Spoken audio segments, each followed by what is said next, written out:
Sa isang bahay sa Quezon City na pag-aari umano ng isang politiko, naaresto si DPWH Mimaropa Engineer Dennis Abagon. Isa po siya sa mga ipinaaresto ng Sandigan Bayan dahil sa kontrobersya sa flood control projects. Depensa niya, ginawa lang naman daw niya ang kanyang trabaho. At may unang balita si John Consulta.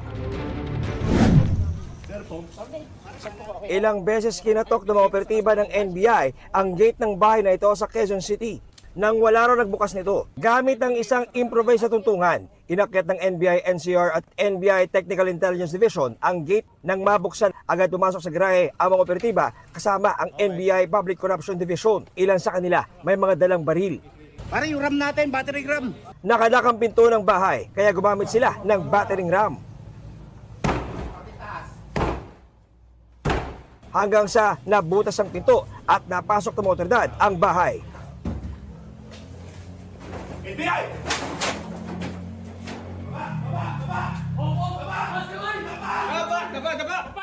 Inabutan sa paanan ng hagdan si DPWH Mimaropa Engineer Dennis Abagon.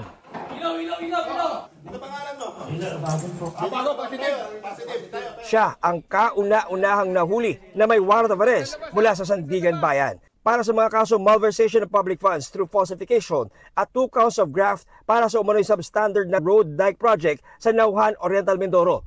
Inaresto rin ang isang lalaki at isang babae na kasama ni Abagon sa bahay. Sabi ng NBI, kakasuhan sila ng obstruction of justice. Sinubukan silang kunan ng pahayag ng GMA Integrated News pero sinabi nilang hindi raw muna sila magsasalita. Nakuha kay Abagon ang kanyang backpack na puno ng damit, gamit, gamot at mga cellphone.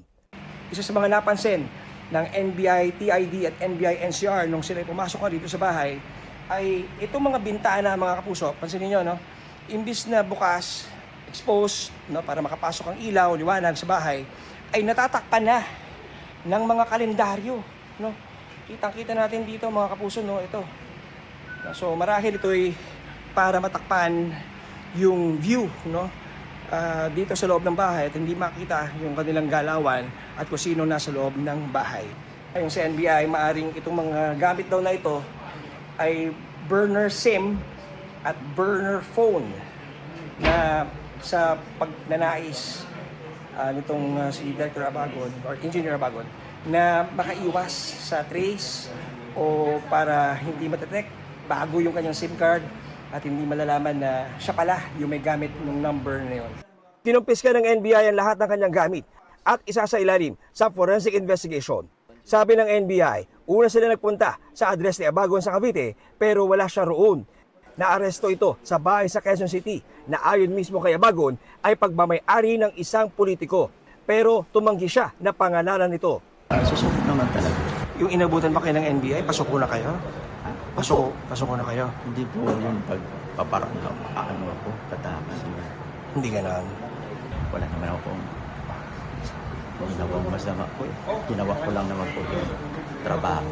Can you say, sir, kung kumita ka kayo dito sa mga flood control projects? Yan po ang gusto namin. Kaya yung fair trial. Kasi nagtatrabaho lang naman din kami. Dinala si Abagon sa NBI headquarters sa Pasay para sumailalim sa booking procedures. Ayon kay NBI Director Attorney Angelito Magno, patuloy ang kanilang paghahain ng arrest warrant. Patuloy rin daw ang paghahanap nila kay Zaldico na batay sa huling impormasyon ni DILG Secretary John Vic Rimulya ay nasa Japan umano sa mga nakalipas na araw.